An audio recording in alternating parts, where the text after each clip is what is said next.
Bismillahirrahmanirrahim. Assalamualaikum warahmatullahi wabarakatuh. Bismillahirrahmanirrahim. Wassalatu wassalamu ala Rasulillah Sayyidina Muhammad bin Abdullah wa ala alihi wa sahbihi wa man wala. Wala hawla wala quwwata illa billahil aliyyil azim.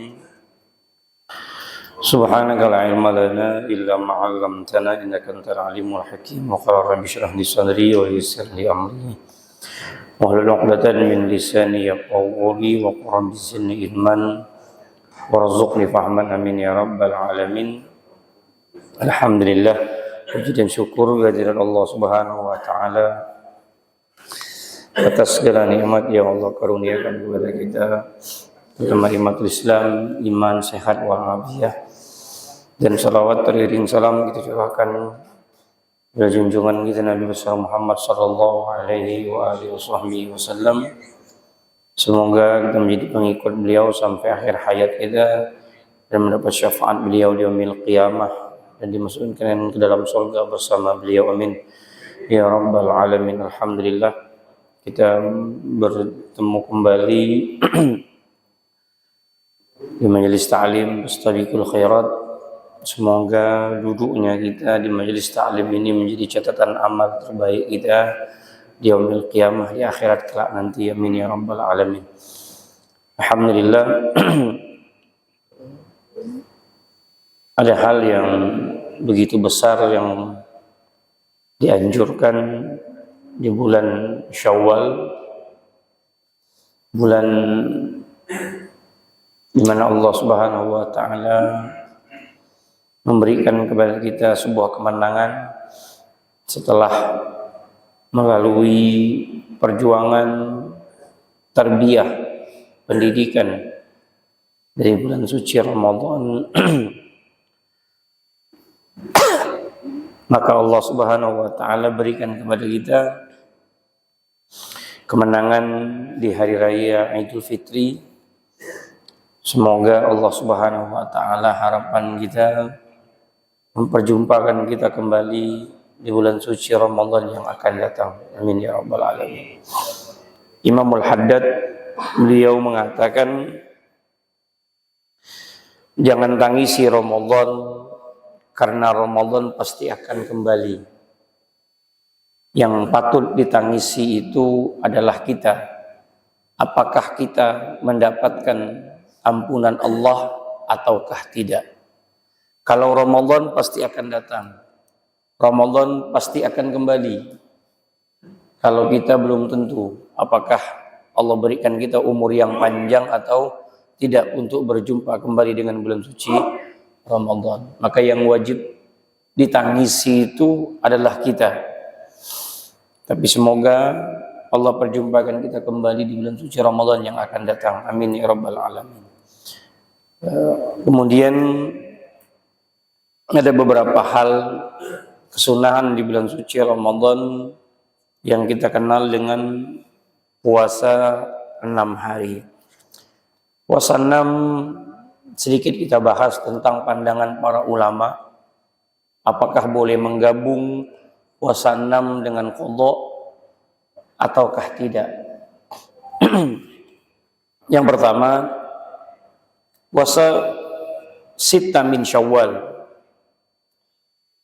Hadisnya Nabi mengatakan, barang siapa yang berpuasa Ramadan kemudian fa'atba'ahu sitta min Syawal, kemudian dia meneruskan 6 hari di bulan Syawal, maka seakan-akan dia berpuasa 1 tahun penuh.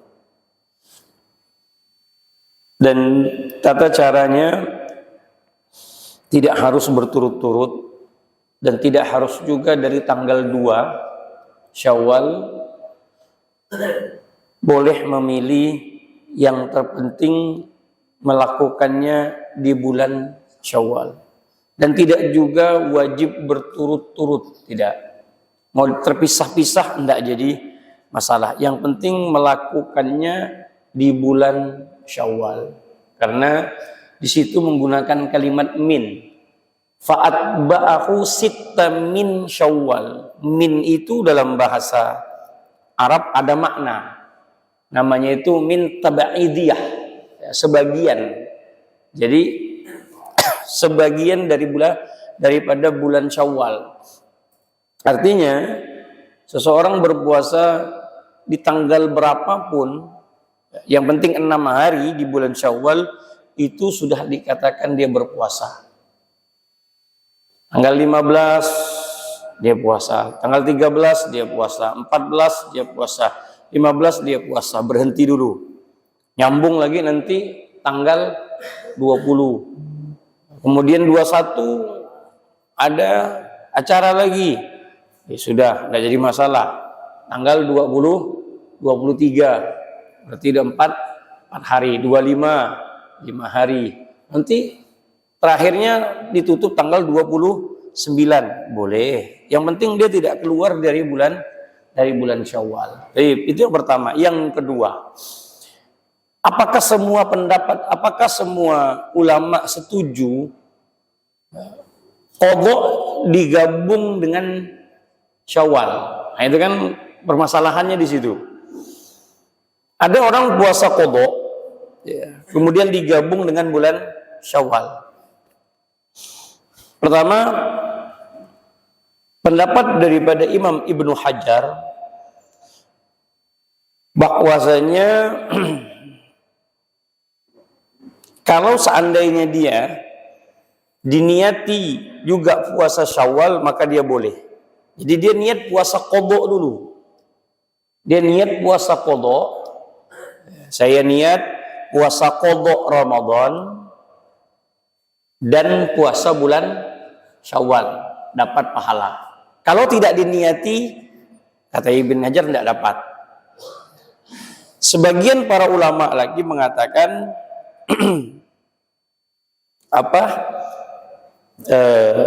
harus tidak harus menyebutkan bulan Syawal, dia otomatis langsung masuk. Niat saja puasa qadha. Niat saja puasa qadha, nanti Syawal itu indirat itu otomatis langsung masuk walaupun tidak diniatkan. Itu pendapat daripada Imam Romli.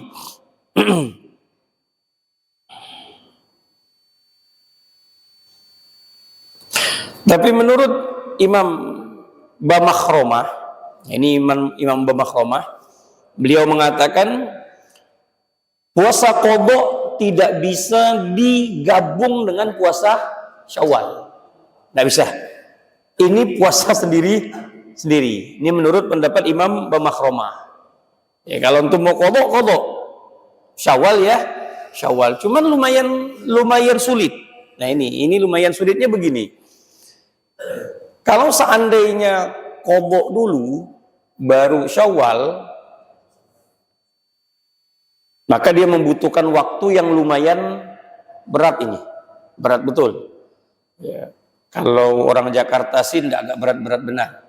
Orang Jawa enggak. Di Jawa enggak berat-berat. Yang berat itu orang Pontianak. Ya, karena lebarannya satu bulan. Kalau di Jawa 2 hari pun udah selesai lebaran. 3 hari udah tak ada lagi dah lebaran dah. Orang Pontianak habis ya 1 bulan. Ini masih halal bihalal, masih ini, masih itu. Katakanlah tadi, kalau mengambil pendapat Imam Bamakhromah mengatakan, oh enggak bisa. Qadha ya qadha, puasa 6 ya puasa 6. Berarti yang harus dilakukan itu qadha dulu. Karena qadha itu hukumnya wajib. Karena kan begini, sebagian juga mazhab mengatakan nggak bisa digabung. Sebagian mazhab nggak bisa digabung. Qadha harus diselesaikan dahulu, baru itu juga diambil oleh Ibn Qasim. Jadi istiqlaliyah itu tersendiri, terutama bagi orang yang meninggalkan puasa itu secara sengaja. Itu tidak boleh dia puasa Syawal. Dia harus mengqadha dulu. Antum tuh yang dulu pernah meninggalkan puasa, yang sampai sekarang belum terselesaikan, antum sebenarnya tidak boleh puasa Syawal. Nggak boleh. Antum wajib puasa qadha, bukan puasa Syawal. Kalau mengambil pendapat Imam Ibn Qasim. Karena utangnya masih ada. Terkecuali meninggalkannya itu dengan uzur. Entah itu sakit atau itu musafir, apalagi ya, atau uzur-uzur yang lain lah, haid, menstruasi kalau perempuan kan. Nah, ini kan uzur. Kalau dia uzur, dia masuk saja. Tapi kalau dia tidak ada uzur, dia itu wajib mengganti puasa. Dia tidak boleh puasa Syawal. Tidak boleh. Tidak dapat dia puasa Syawal. Karena ada tugas kewajiban dia untuk mengganti puasa. Nah, itu menurut pandangan Imam Ibn Qasim. Yang tahu antum lah. Apakah dulu punya hutang atau tidak. Kalau masih banyak hutang berarti terhitung bukan puasa, belum dikatakan puasa Syawal. Puasa qadha dulu. Karena hutangnya dulu baru dibayar, nanti baru puasa. Tapi kalau ingin mengambil pendapat Imam Romli, ya tetap mendapatkan pahala. Makanya niatnya qadha, jangan niat Syawal. Niat qadha saja, niat qadha dan Syawal. Udah, niatkan awal dulu qadha. Bagi yang pernah meninggalkan puasa. Yang tahu kita semua ya, yang tahu antum semua. Dahulu itu pernah berapa kali meninggalkan puasa Ramadan dulu, yang belum digantikan sampai sekarang.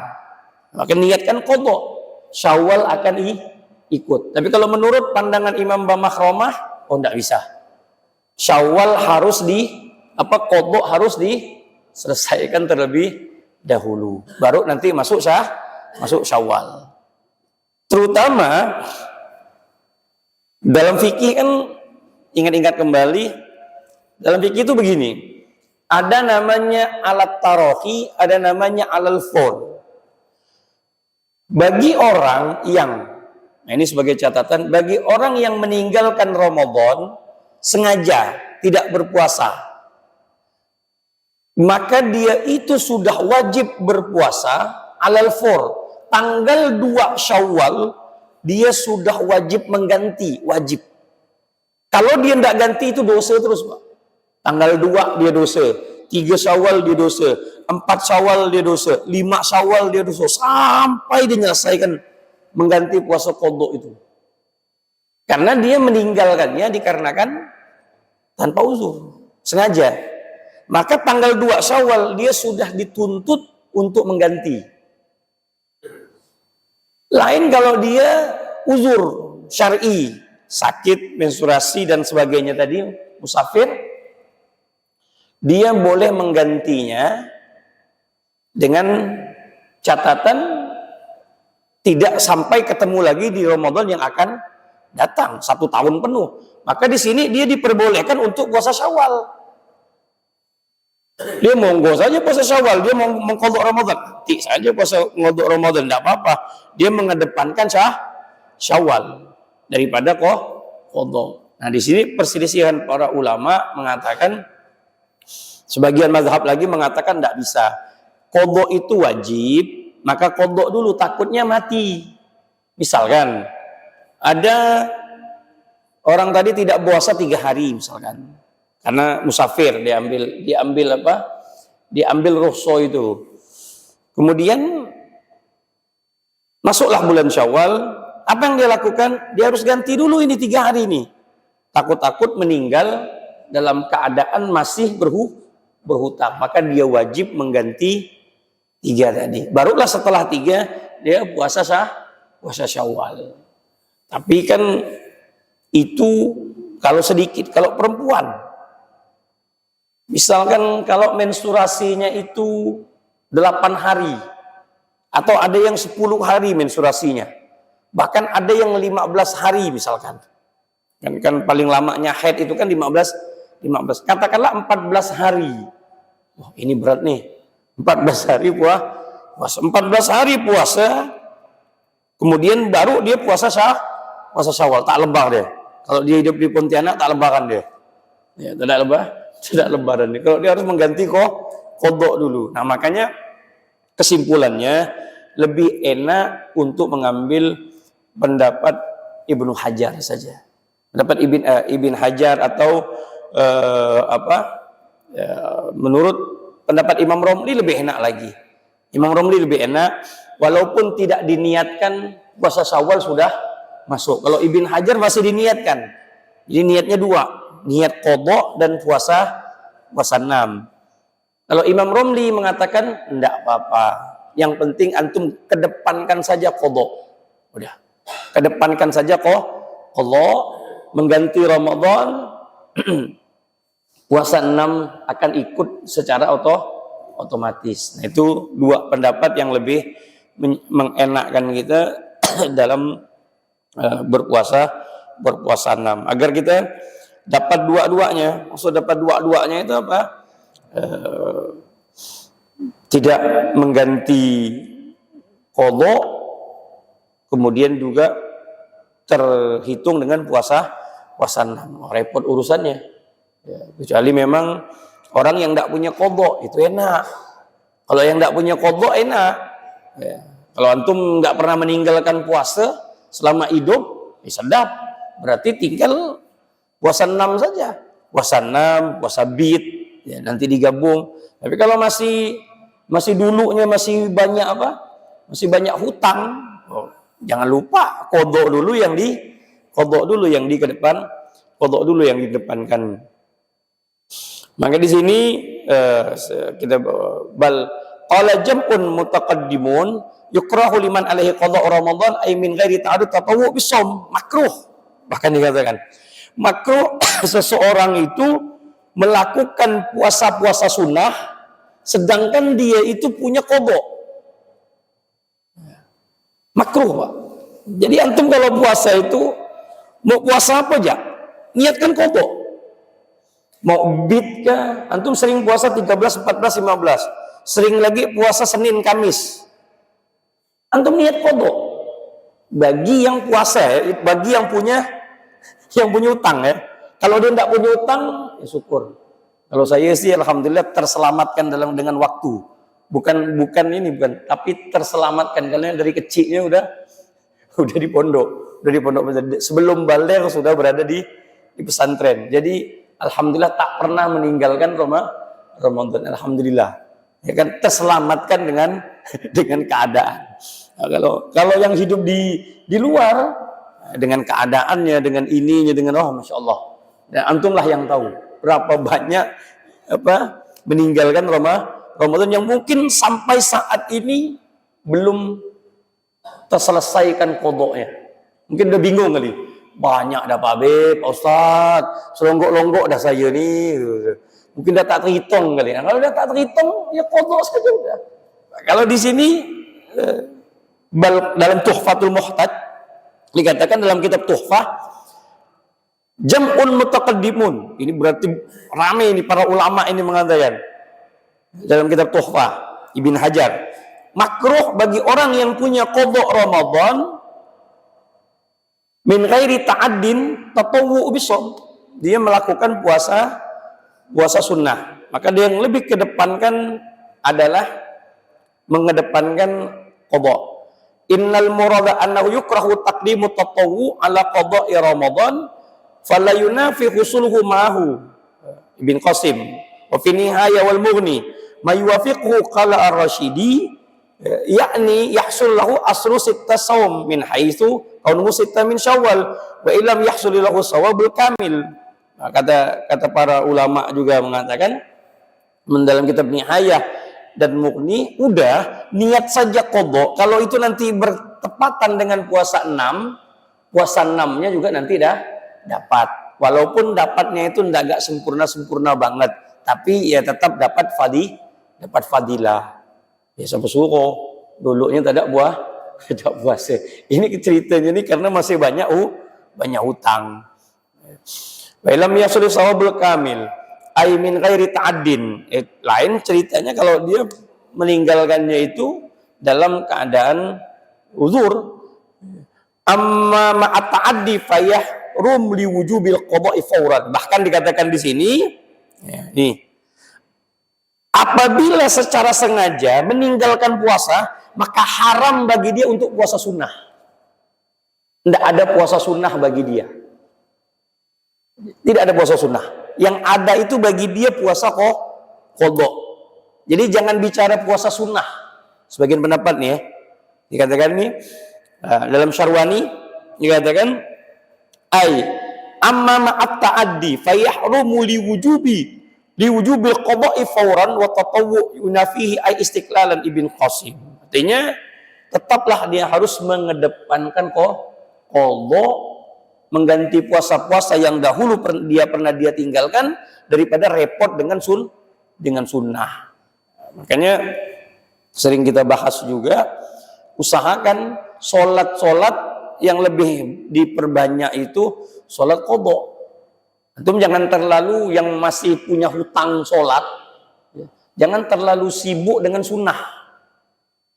Jangan terlalu sunnahnya banyak banget kalau sembahyang sunnah. Betul, bagus. Tapi qadha-nya dikerjakan enggak? Lebih baik mengerjakan qadha. Sunnahnya ya diambil sunnah-sunnah rawatib saja. Rawatib, qabliyah, ba'diyah. Kemudian duha, ambil berapa rakaat, witir jangan ditinggalkan.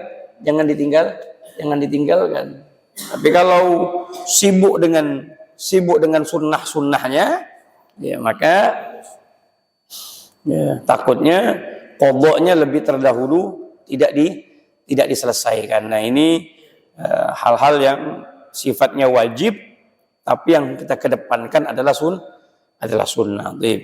Itu suatu hal yang sangat perlu kita kedepankan, karena itu adalah suatu kewajiban kita sebagai seorang muslim yang pernah meninggalkan Ramadan atau yang pernah meninggalkan sholat dalam bab qadha, dalam bab mengganti puasa atau mengganti Ramadan. Itulah mengganti Ramadan itu ada alal for, ada alat tarahi. Kalau dia alat tarahi, dia boleh santai-santai. Kalau dia alal for, maka dia wajib untuk langsung mengganti puasanya, dengan catatan apabila tidak ada uzur di waktu dia meninggalkannya. Wallahu a'lam bishawab. Artinya ambillah pendapat yang enak sajalah, ya.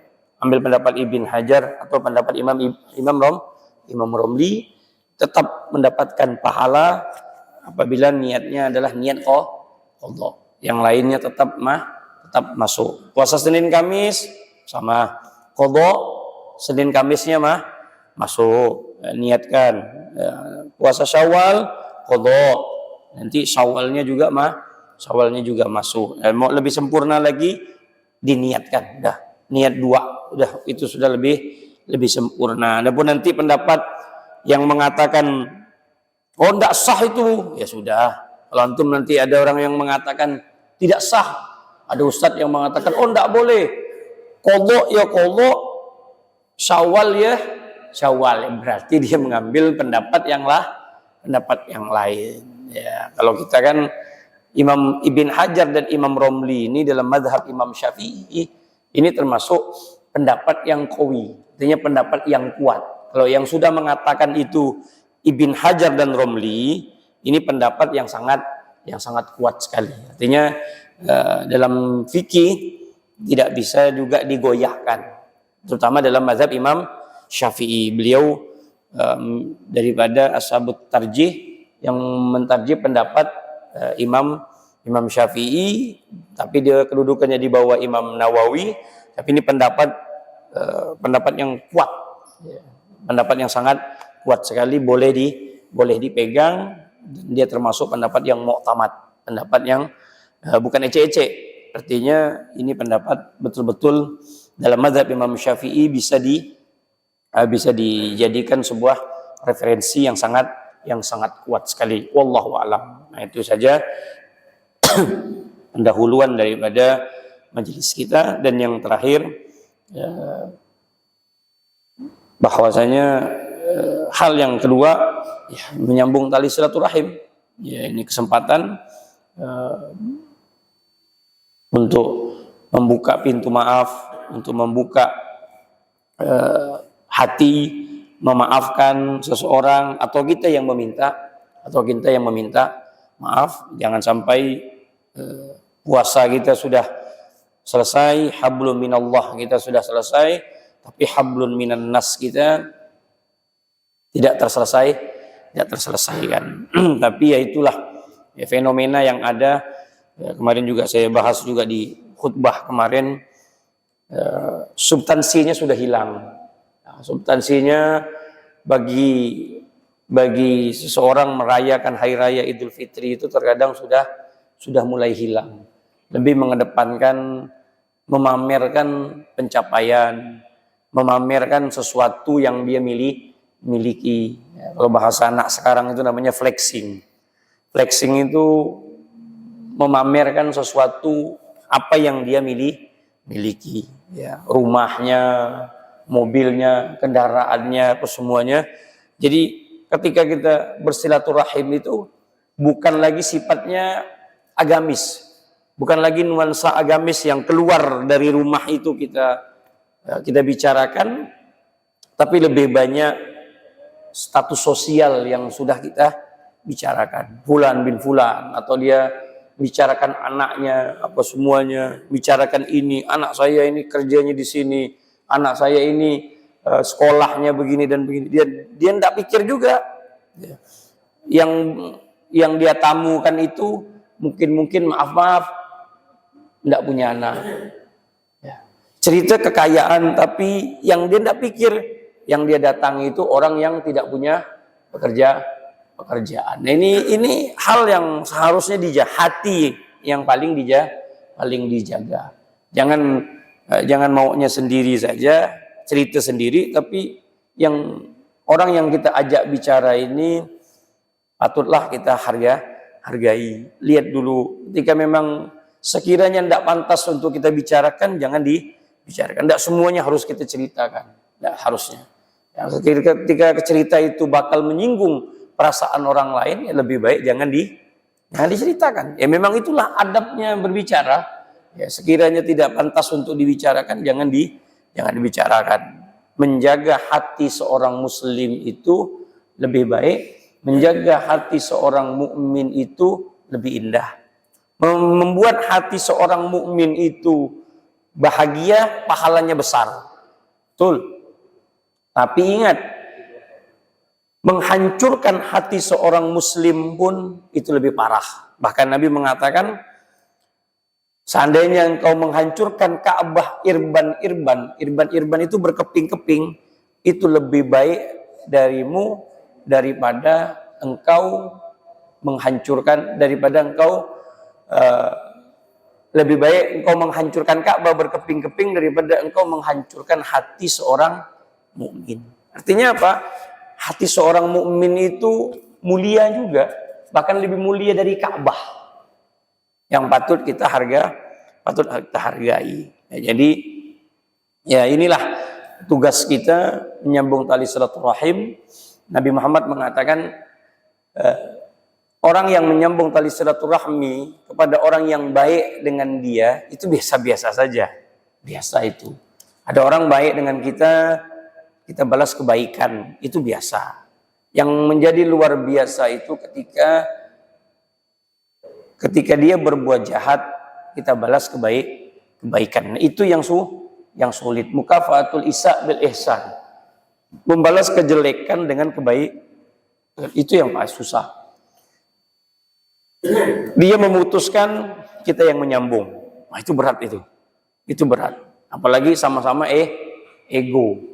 Egonya kuat, apa semuanya kuat, itu sangat berat sekali. Bahkan tapi Nabi Muhammad menggambarkan kepada kita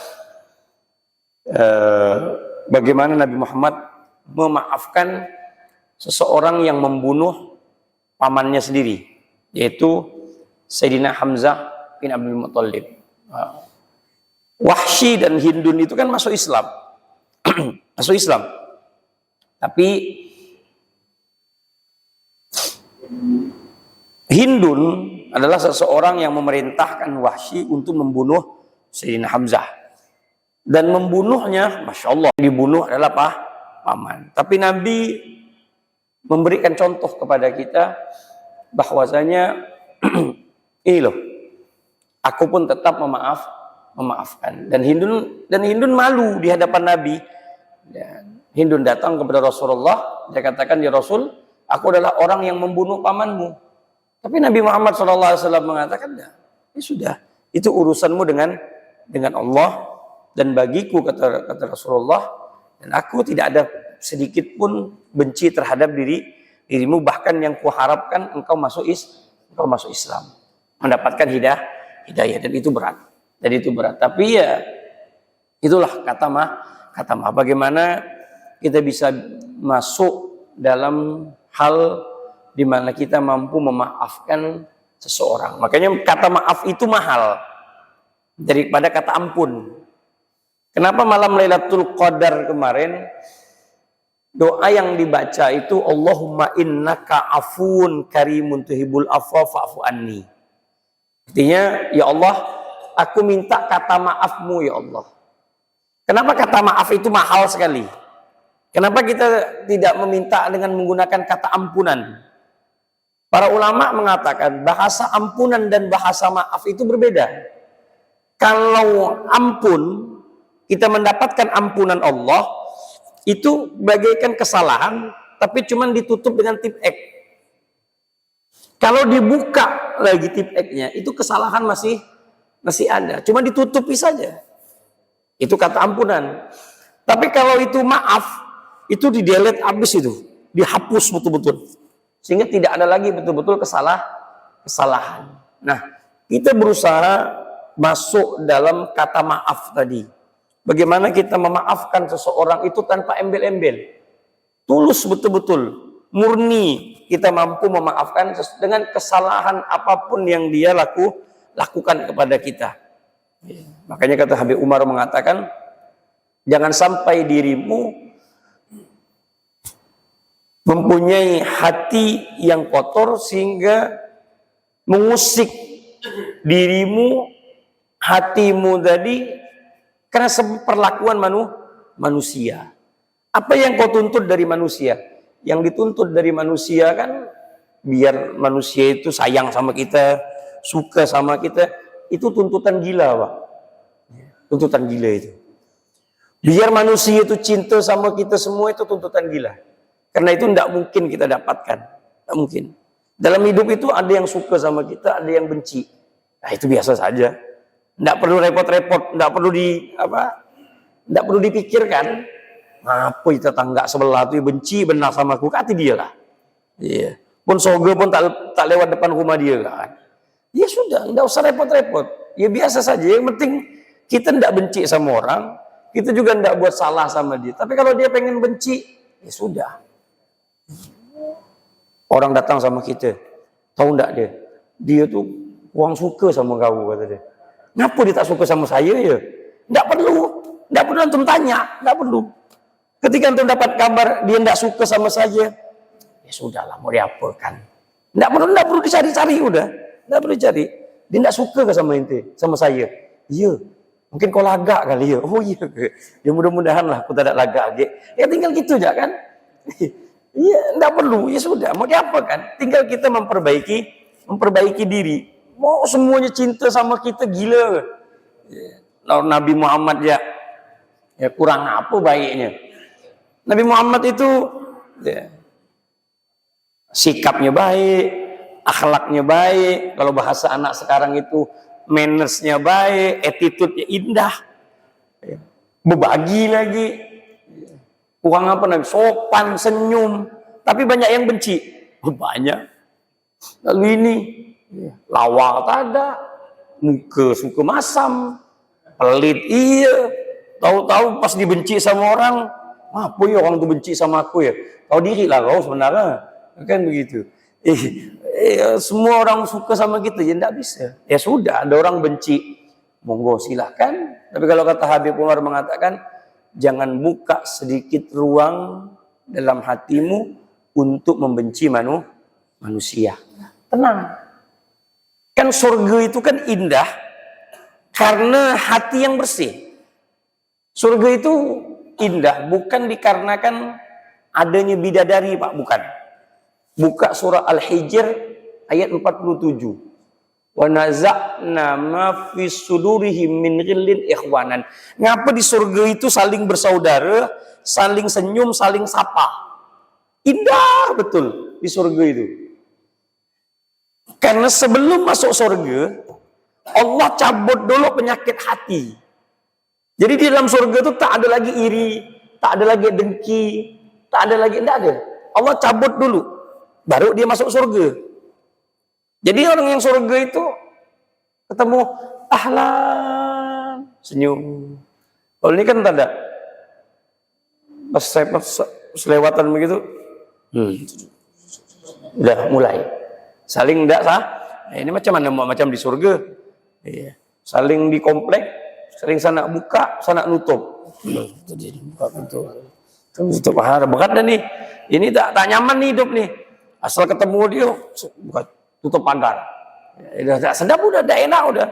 Ya, ini kalau pesan Rasulullah, kalau kau pengen hidup enak dan nyaman, apa kata Rasulullah? Sebelum tidur, buang semua penyakit hati, buang semua hal-hal yang bisa membuatmu itu susah dan sulit. Apa itu? Benci terhadap manusia, semuanya buang. Bersihkan hati semua, maafkan semua orang yang yang buat salah kepada kita.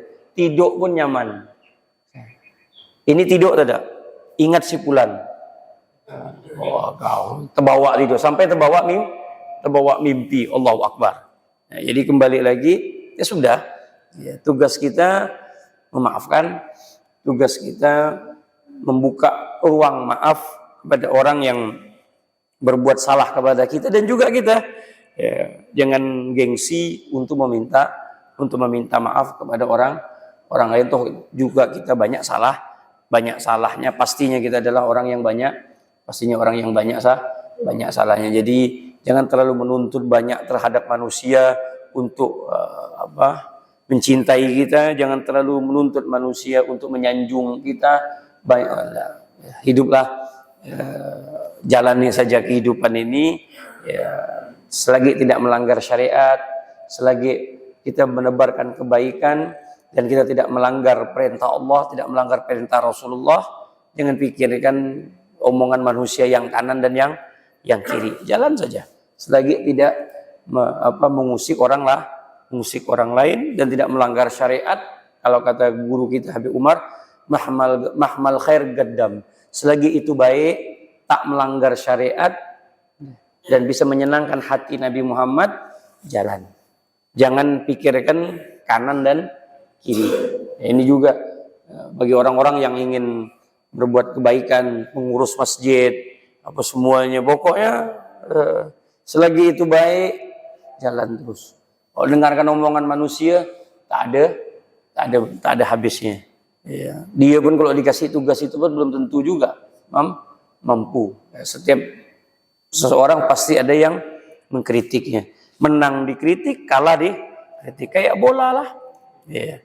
Giliran menang disanjung-sanjung, giliran kalah habis. Jadi ya, tak ada yang betul. Suruh dia main bola. Ya, 10 menit terjengap-jengap lah. Begitu. Tak sampai 10 menit. Dia kira nyaman kali ngambil bola gitu. Ya, tapi ya tidak jadi masalah. Namanya juga tugas pengkritik kan tidak harus juga main bola kata dia kan. Itu namanya juga tugas mengkritik. Ya, wallahu alam. Ya, kalau kita dikritik orang, ya terima saja. Ya, dengan lapang dada. Sedangkan tidak menjatuhkan orang lain, tidak menghina orang lain. Wallahu alam bissawab. Semoga Allah Subhanahu wa taala berikan kita hati yang bersih. Semoga Allah Subhanahu wa taala berikan kepada kita ampunan Ramadan, ya, puasa kita diterima oleh Allah, tarawih kita diterima oleh Allah, bacaan Al-Qur'an kita diterima oleh Allah Subhanahu wa taala. Amin. Amin ya rabbal alamin. Sebelum tutup, ini belum bisa sembahyang syuruk ini, salat masih ada 10 menit lagi. Mungkin ada yang tanya, silakan. Ada hadis yang mengatakan Kalau kita bulan puasa itu bulan Ramadan, kalau kita tidak berpuasa bukan karena ujur, sengaja tidak berpuasa atau kita batalkan karena sengaja atau bukan karena ujur, maka kita tidak akan dapat menggantinya walaupun berpuasa selama seumur hidupnya. Ini bagaimana kalau kita misalnya katakanlah ragu sengaja misalnya kan, apakah masih boleh kita mengkodok? Terus apakah kita juga bayar fidyah deh? Katakan misalnya ini sudah lama nih, Ramadan yang katakanlah yang 2015 tahun yang lalu katakanlah, kita bayar fidyah juga boleh. Terima kasih. Assalamualaikum Assalamualaikum warahmatullahi wabarakatuh. Iya, hadis itu menunjukkan kepada kita betapa besar fadilahnya seseorang yang berpuasa 1 hari di bulan Ramadan. Makanya Nabi Muhammad mengatakan, seandainya kau tidak berpuasa 1 hari di bulan suci Ramadan dan kau menggantinya 1 tahun full kau puasa, fadilahnya, keutamaan dan keistimewaannya itu belum mampu menandingi 1 hari di bulan Ramadan. Tidak akan mampu. Ya. Terkecuali tadi dia meninggalkannya karena uzur, itu berbeda. Ya. Kalau tanpa uzur, dia gantinya 1 tahun pun tidak akan pernah tapi tetap wajib bagi dia untuk menggantinya. Nah, apakah dia wajib membayar fidyah? Iya, wajib.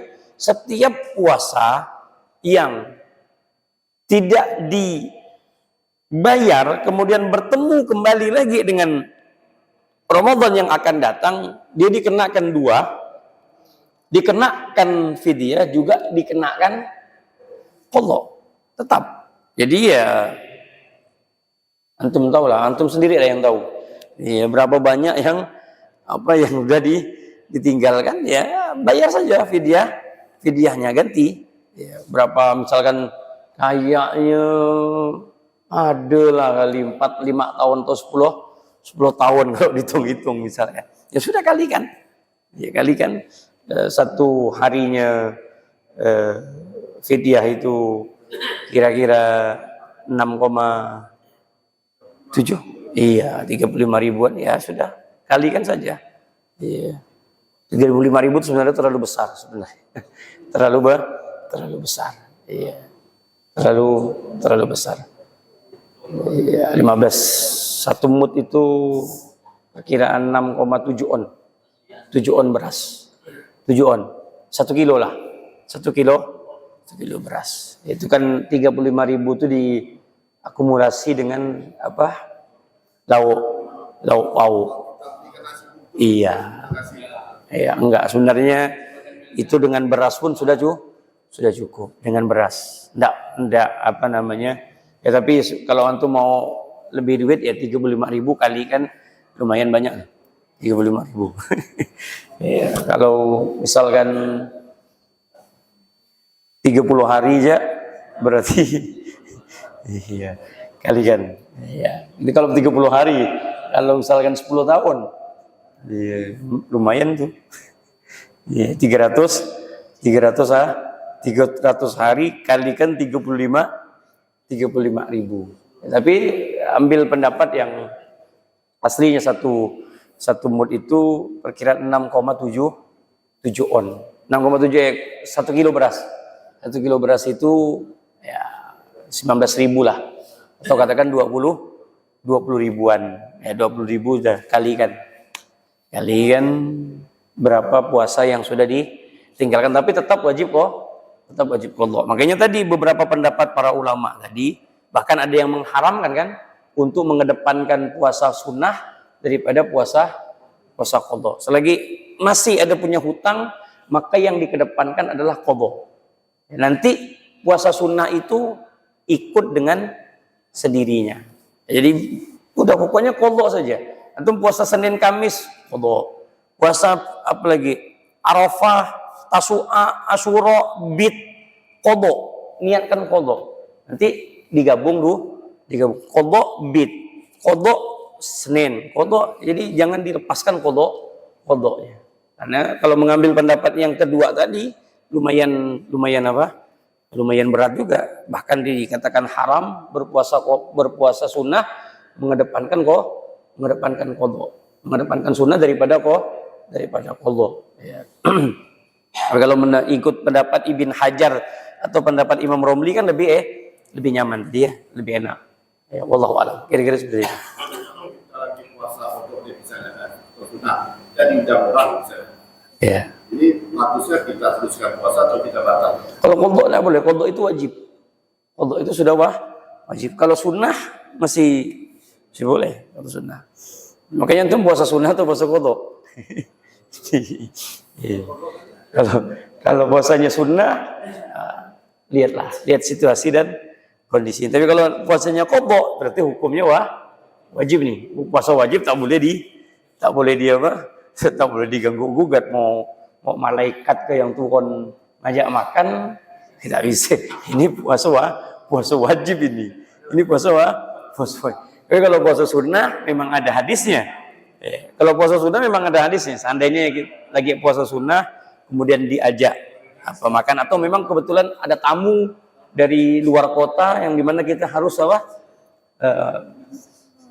mendampingi dia lah gitu, semuanya mujamalah semuanya, ya, itu tidak apa-apa, boleh dibatalkan. Tapi kalau udah puasanya qadha, selesai, itu puasa wajib, ya. Sama dengan puasa Ramadan itu, ya. Artinya mengganti puasa. Wallahu a'lam. Silakan 4 menit lagi. Sila, ada lagi.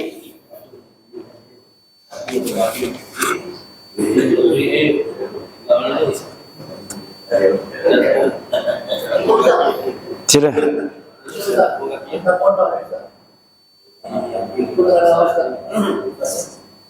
Dia mengadakan mama kita, mama waktu itu.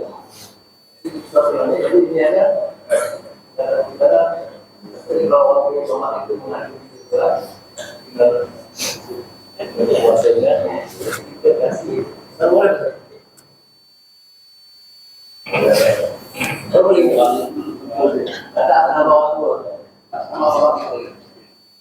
Iya.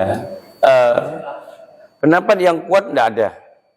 Pendapat yang kuat tidak ada. Yang pendapat yang kuat tidak ada seseorang wali untuk memuasakan mengganti puasanya orang tua atau sholatnya orang tua, tidak ada. Itu tugas anak itu hanya kalau seandainya memang si ibu tadi ada bab saat di Ramadan ada meninggalkan fidyahnya, meninggalkan itu ya.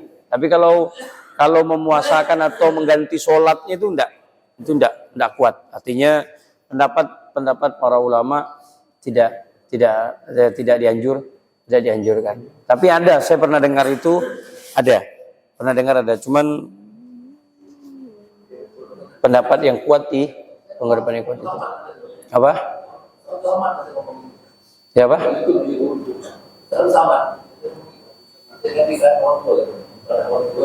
Mengkodok. Iya. Wallahu alam. Iya. Berapa pendapat para ulama tidak. Iya. Tapi kalau mau mengambil pendapat yang lain ya mungkin tadi makanya bisa iya juga bisa ambil pendapat yang berbeda. Ya. Wallahu alam. Ya begitulah fikih. Enggak harus apa? Enggak harus sama.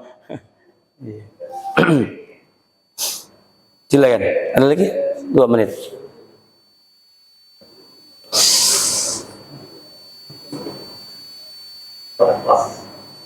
Sudah? Biar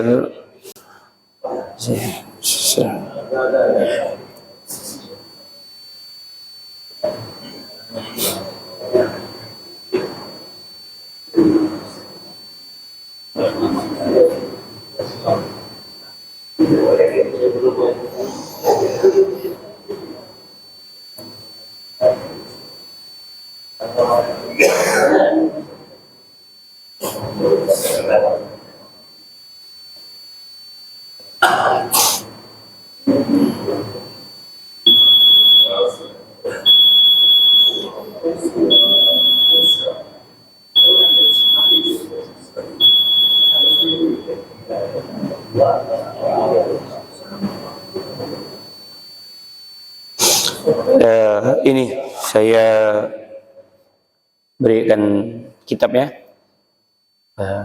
Kenapa saya bilang tidak tadi? Ya, saya tidak ingin bicara ustadz yang lain tadi. Saya bacakan kitabnya. Berapa pandangan para ulama tentang puasa orang yang sudah meninggal. Saya bacakan pendapatnya. Yang pertama, dalam kitab fi madzahibil ulama fi man mata wa alaihi shaum wa fatahu bimaradin aw safarin.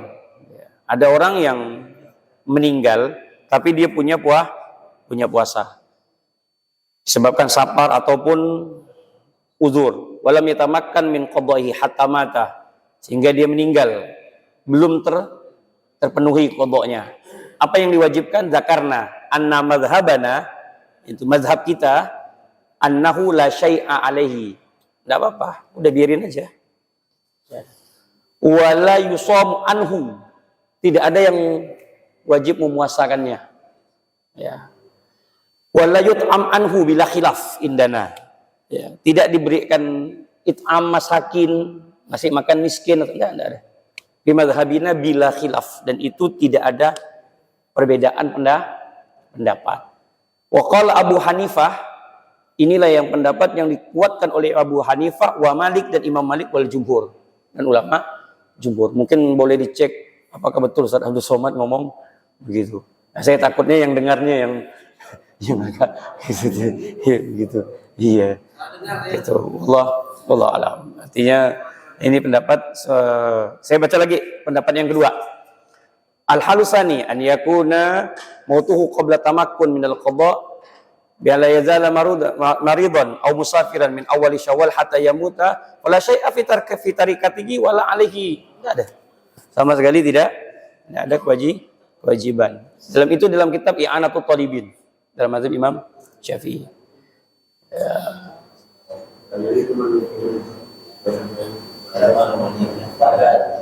Ada orang yang sakit ginjal, kanker, komplek lah sakitnya. Ya, dan dia tidak puasa. Ya. Tidak ada kewajiban apa-apa bagi dia. Udah tahlilkan sajalah. Ya, tahlilkan saja. Ya, sedekahkan saja. Wallahu a'lam bissawab. Subhanakallahumma wa bihamdika asyhadu an la ilaha illa anta astaghfiruka wa atubu ilaik. Walhamdulillahirabbil alamin. Assalamualaikum warahmatullahi wabarakatuh.